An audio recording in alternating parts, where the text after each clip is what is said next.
Di video sebelumnya gue udah kasih tahu tangga apa yang harus lu lewati untuk lu mencapai kesuksesan lu di bisnis impor.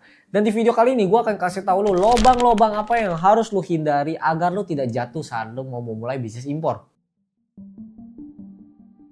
Ini masalah udah banyak banget gue lihat. Temen gue dari awal gue mulai bisnis impor 8 tahun yang lalu. Sampai sekarang dia masih mempertanyakan masalah yang sama. Yaitu apa? Cara cari produk yang winning.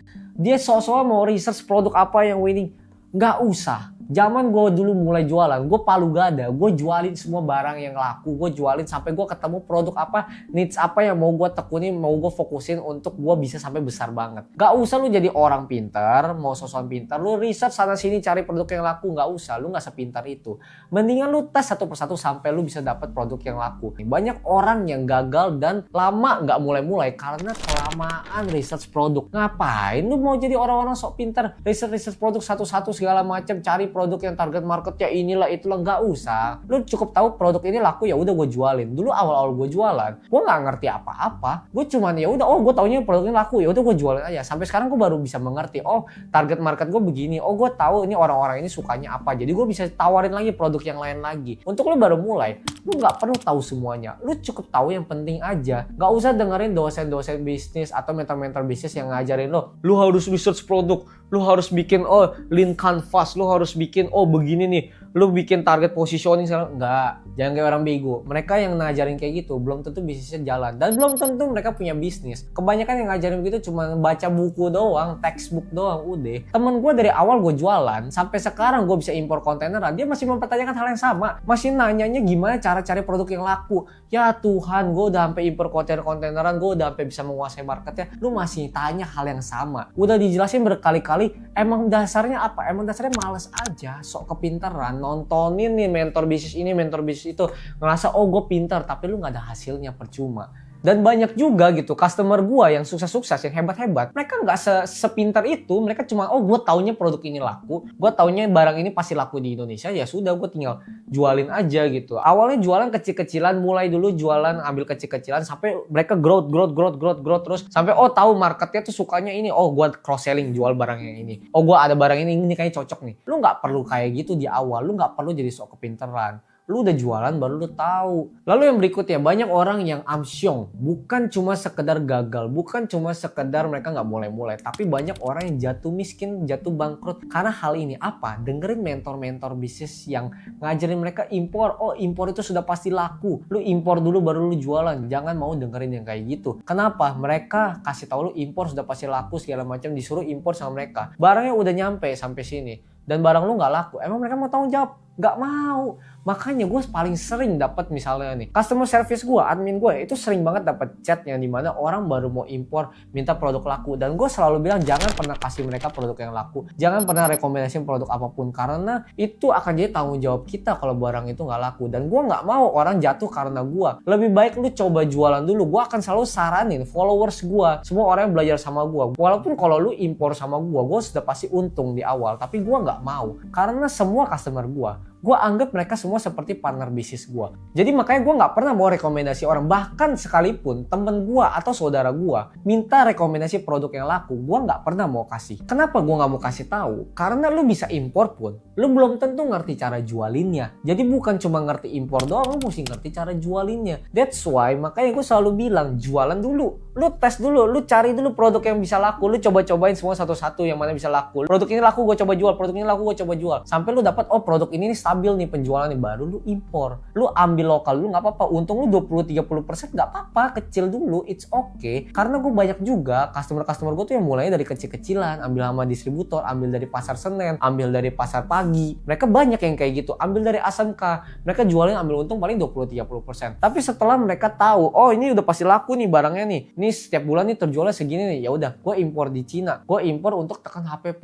gue. Jadi bukannya lu impor barang sudah pasti laku, enggak. Jadi selalu ingat untuk jangan mau kemakan sama mentor-mentor bisnis di luar sana yang ngajarin lu soal impor dan nyuruh lu impor dulu baru lu jualan. Lalu di lubang yang ketiga ini, gue paling banyak banget ngeliat orang yang jatuh di lubang yang ini nih, yaitu apa? Jadi orang pelit, jadi orang kepintaran, jadi orang yang mau sosok jadi Superman. Semua dia mau urus sendiri. Pengiriman dia mau urus sendiri, dia mau impor sendiri, mau belanja sendiri segala macam. Tapi akhirnya apa? Jualan dia nggak urusin. Dan ini banyak banget gue liat orang yang kayak begini. Jadi orang yang kalau kita sebutnya apa? Kalau kita orang-orang gue sebutnya cipe. Cipe itu apa? Cina pelit. Dia mau ngurus semuanya sendiri padahal untungnya nggak seberapa. Gue saat awal-awal impor, gue nggak mau buat pusingin soal pengiriman. Gue pakai jasa forwarder temen gue. Jasa forwarder temen gue. Kenapa? Karena gue percaya dia. Dia mau garansi juga 100%. Seperti jasa gue sekarang. Gue garansi lu 100% uang kembali kalau misalnya barang lu kesita atau barang lu hilang di perjalanan. Itu gue akan garansi. Tapi kalau lu mau urus sendiri, apakah ada garansi-garansi serupa? Tidak ada. Bukan cuma lu capek lu ngurusin semuanya sendiri. Lu ngurusin pengiriman sendiri, lu ngurusin ini sendiri. Belum lagi drama-drama itu banyak. Lu juga nanti tanggung resiko lu sendiri. Ngapain? Gue udah banyak banget lihat orang yang cuma mau ngehemat sedikit doang. Sok-sokan mau ngurusin semuanya sendiri. Akhirnya apa? Akhirnya jatuh miskin gara-gara hal-hal ini. Apalagi lu yang selama ini jualan doang dan lu gak ngerti ngurusin beginian. Lu baru mau terjun. Lu mau ngurusin semua sendirian. Lu pasti akan pusing. Ibarat apa? Lu mau makan ketoprak. Ngapain lu ribet-ribet? Lu mesti masak ketoprak sendiri, nonton YouTube, beli bahannya satu-satu. Mendingan cari abang tukang ketoprak aja. Cuma 10.000 beres kan. Ini ibarat tuh sama gitu. Banyak orang tuh kepintaran gitu, pengen ngurusin semuanya sendiri, pengen ngehemat, pengen ini, pengen itu, pengen jadi Cina pelit segala macem. Ujung-ujungnya apa? Ujung-ujungnya amsyong juga. Gue udah sering kasih tahu, lu harus cari partner forwarder lu yang bisa terpercaya, partner forwarder yang bisa jadi partner bisnis lu juga gitu. Gak cuman transaksional doang gitu. Lu gak cuma ngurusin pengiriman doang, lu mesti ngurusin keuangan juga, lu mesti ngurusin penjualan juga, lu mesti ngurusin operasional juga, ngurusin karyawan juga. Lu mau tambahin satu masalah lagi yang harusnya masalah itu bisa dikerjain orang lain. Yang harusnya masalah itu lu bayar sedikit aja lu bisa diurusin sama orang lain. Lalu yang keempat nih, lu udah jualan, lu udah bagus, jualan lu udah laku, lu udah bisa dapat duit segala macam, tapi lu bodoh. Lu nggak mau belajar akuntansi, lu nggak mau belajar bahasa yang paling penting di bisnis itu adalah bahasa keuangan. Itu adalah bahasa yang paling penting untuk lu bisa berkomunikasi di bisnis lu. Gimana caranya lu bisa melihat bisnis lu ini oke atau enggak, berkembang atau enggak. Ini duit lu atau bukan? Ini duit gua atau duit bisnis gua? Lu harus bisa tahu itu. Lu harus bisa pisahkan juga rekening lu sendiri sama rekening bisnis lu.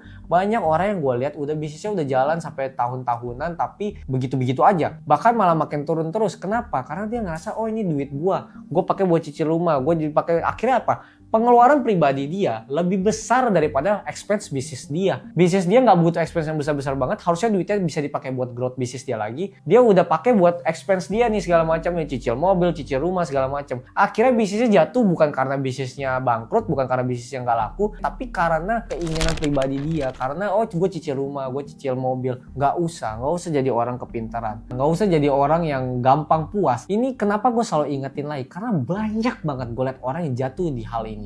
Banyak banget orang yang jatuh miskin karena hal sesimpel ini doang gitu. Sesimpel lu tahu duit lu mana, duit bisnis lu mana. Bukan berarti semua duit di rekening bisnis lu itu adalah duit lu.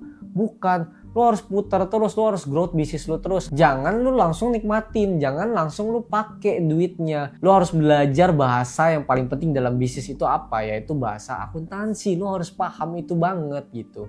Terus, udah dapat duit, bisnis gue udah jalan, omset udah ratusan juta. Gue udah punya duit nih, ngeliat nih bisnis lain. Buka franchise, buka usaha apa lagi, buka usaha 5-6, buka kos-kosan. Customer gue nih yang misalnya, baru growth nih setahun nih, terus punya duit nih. Bukannya gedein bisnis dia lagi. Even nih, bisnis dia baru impor kecil-kecilan. Lu belum bisa impor sampai kontaineran, sampai harga dapat bottom banget. Lu udah pakai duit lu buat buka bisnis yang lain. Ibarat apa? Bisnis lu baru 10%, lu udah bikin bisnis baru, lu mulai lagi dari nol gitu. Padahal lu bisa pentokin ini nih sampai 100%, tapi duitnya lu pakai buat mulai yang lain. Jadi jangan nganggep hal itu keren. Banyak nih gue diajarin zaman dulu pas mesti awal-awal bisnis. Lu kalau mau misalnya kaya, lu harus punya banyak bisnis.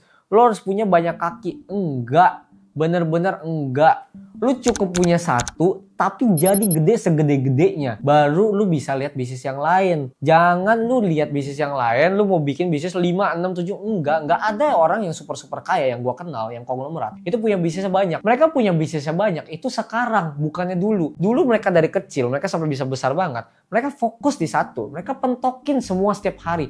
Mereka improve setiap hari semuanya. Sampai itu udah besar banget. Sampai mereka bisa punya orang-orang yang dipercaya untuk jadi direktur untuk bangun bisnis yang lain. Ibarat kalau diimpor, kita selalu ngomong, kalau lu belum bisa impor kontaineran, lu jangan berhenti dulu. Lu putar terus duit lu sampai lu bisa impor konteneran, baru lu hebat. Baru lu udah bisa menguasai pasarnya. Kalau misalnya punya 2 bisnis, nggak mungkin lu bisa taruh 100% sama 100% di 2 bisnis. Lu pasti minimal taruh 50-50 atau nggak bisa jadi 80-20. Nggak bisa lu taruh 100%. Makanya kalau lu lihat bisnis yang stagnan, itu karena ownernya nggak mau berkembang. Ownernya nggak mau fokus di situ. Tapi bisnis yang berkembang, bisnis yang selalu growth, itu karena ownernya selalu growth. Nggak ada orang yang bener-bener kaya banget yang gue kenal. Ini gue ngomong bukan cuma punya duit miliaran atau puluhan M ya. Tapi orang yang punya ratusan M, triliunan, itu nggak ada orang-orang itu yang fokusnya bisnisnya ada 10-20, nggak ada. Terus kalau lu lihat, oh misalnya ada nih konglomerat ini bisnisnya ada puluhan.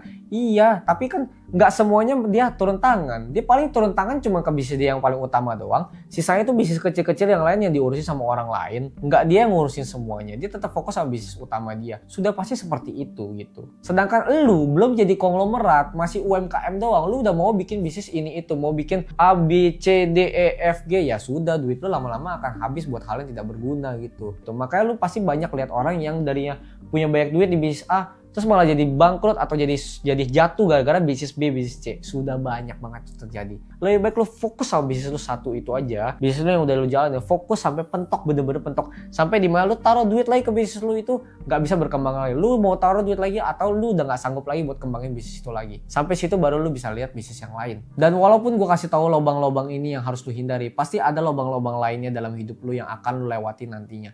Tapi selalu ingat, untuk selalu punya mental seorang pemenang yang dimana lu nggak pernah takut untuk gagal, tapi lu lebih takut nggak menang. Karena lu mau jatuh ratusan kali, puluhan kali, ribuan kali, jutaan kali, lu akan tetap bangun terus setiap harinya.